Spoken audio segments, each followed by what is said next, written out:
Hello everyone, welcome back to another video. Today I will show you how to make a comic panel in Clip Studio Paint.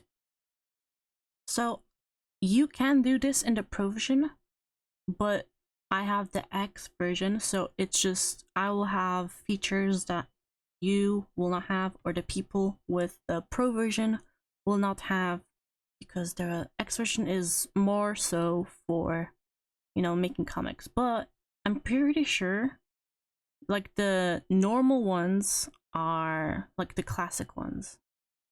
Comic panels are in the Pro version, I'm pretty sure.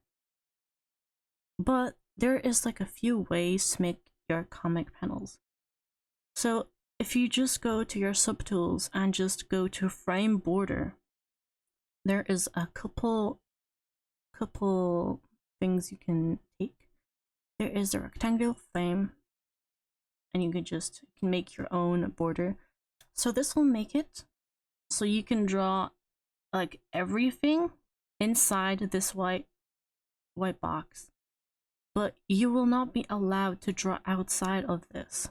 So you will have to be in the correct layer, but you can draw and you will not be allowed to go outside. So this is like good for your finalizing your drawings in your comic. I would say if you're making a sketch, it's better to go outside of the lines, but whatever works for you is best for you. So if you want to go outside, you can just like draw under this or something. So that is one way to make a frame. I'm just gonna make this not visible for a while. There's a frame border pen, so this you can make like your own border. So you can make a circle, you can make another one with like a heart. I'm pretty sure you can connect these two. Yeah, but it will overlay on top, so this will be like the priority. But you can probably move this down so it'd work. There's also like rough triangles, so if you want it to look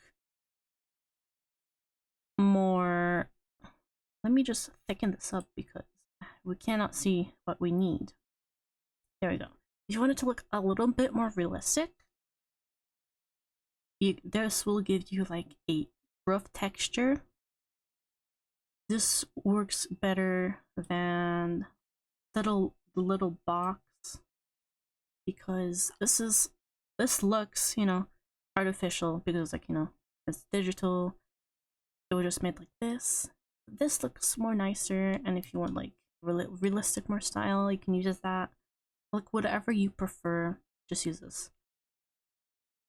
So you could just like make panels yourself like this, but I think there is some in materials.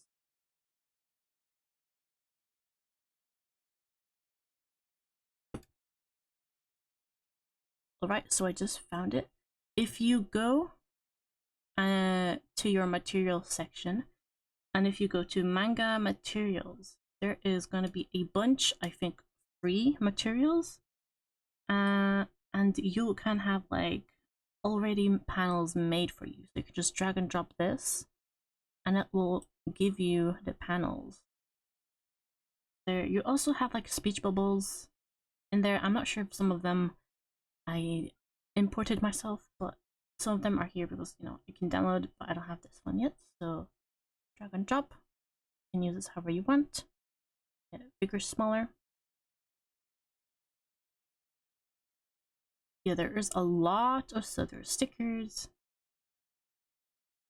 Yeah, you can obviously import your own stuff as well, or from like the Clip Asset Store, but let's also make a new one. There is different things you can click. There's like just a standard comic. So you have all these settings here. Let's just press OK. I'm not gonna mess with the settings just yet. Let's let it load. So you will get a lot of pages. Let's press 1. I'm not sure if this is with the X version. It might be. I think Pro might have like might not have this feature at the side, this here. I'm not exactly sure, but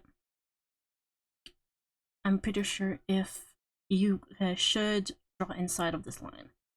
Outside would not really show up, but those are guidelines for if you're like printing stuff. So if you're just making digital, it should not really matter. Now you can go to materials again and just get one of these. And now you saw how before it's on the side, but you know, it put this border for the whole page. For this one, it's gonna put inside, so you're gonna have to draw inside of this. Outside, if you export it, it won't show up, pretty sure. And then you have multiple pages. Obviously you can import whatever you want. So this is for comics. If you're making like a webtoon or like a scroll, you're gonna have to make a new canvas, and you're gonna have to press webtoon right here. This is gonna make you a very long and thin panel. You're gonna press OK. I'm gonna click this. I don't really want this right now, so get rid of this. Now this is a very, very, very long panel. So you have like a limited space kind of to do it, so you're gonna have to plan everything out. You can make this longer if you want, but this is the standard size. So you're gonna have to, you're probably more so gonna use the frame borders, like making frames yourself like this. I don't think this will look that good. Yeah, so if you're just putting stuff in, it won't look that good. But if this kind of is what you're looking for, it could work. I guess if your drawings are really big. I wouldn't use this though. For webtoon, definitely not. But you will use like this. Let's say there's like stuff happening here. So this is something like that. That's how it's gonna look. So if you're scrolling on the webtoon, you might have drawings in there. But a lot of the time, you're just gonna have a drawing. You won't really draw inside unless that is what you prefer. Then you will have a lot of these boxes. But a lot of webtoons just draw on the canvas. They don't really make these borders unless you're like showing something that happened in kind of like a story. And let me just show you right now. Where is the first one? Okay, there we go. The first one. Let's say the ball dropped, so it's going down there. So if you want to show the ball like dropped, it's more like a sequence. You would use the boxes for sequences like this. So ball and dropped, and maybe in the last box,